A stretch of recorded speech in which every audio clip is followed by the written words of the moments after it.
પાંચમી વાત એ છે કે આપણે અવારનવાર માયાભાઈના ડાયરા, કીર્તિદાનના ડાયરા, રાજભાઈના ડાયરા, હે પાઘડી વાળા પાઘડી જીવ્યા ઘણું જીવ્યા, કેટલાને ખબર પડી?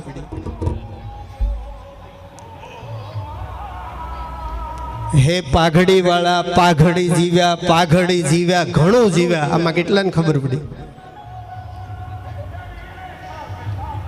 પેલો દોહોય બોલ્યો તો પાછો બોલો, એમાં ખબર પડે. હાથ ઊંચા કરજો કે ધરાબીન ધાન ન ઉપજે ને કુલબીન મારું ન હોય, જેસલ જખરા નિપજે જેની માં હોથલ પદમણી હોય.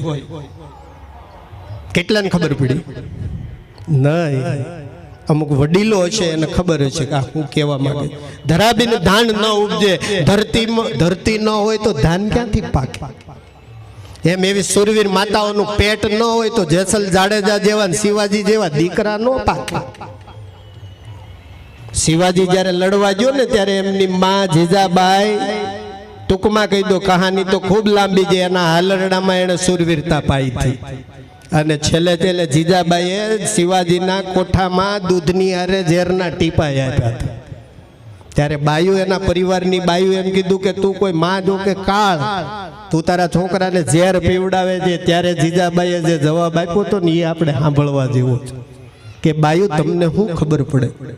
મારો શિવો એકલા હાથે મોગલ સલ્તનની સામે લડવાનો છે, પૃથ્વીને પથારી કરવાનો છે, તલવારના ધારથી માથા કાપવાનો છે, તલવારની ઢાલને ઓશીકું કરવાનો છે, અને એના જ રક્તથી મોગલ સલ્તનને હરાવીને ભારતની ભૂમિ કબજે કરાવવાનો છે. અને એ કબજે કરાવતા ક્યાંક એની સાથે છળ કપટ ઝેરની ન થઈ જાય ને, એટલે હું એના ઝેરના કોઠાને હેવાયો કરું છું. આ વાત ખાનદાનીની થઈ. આ વાત કોની થઈ? ખાનદાનીની. આપણે વાતો સાંભળી ખાનદાની હોવી જોઈએ, ઓટલે બેઠા એની ખાનદાની. તું હવે હરફ ભાળી ગયો ઘરમાં ગળી જશે. ખાનદાની જોવી હોય તો ભોજા બાપા મકવાણાને વાંચો, ખાનદાની જોવી હોય તો દેવાજ બોદરને વાંચો, ખાનદાની જોવી હોય તો દેદમલ ડાંગરને વાંચો.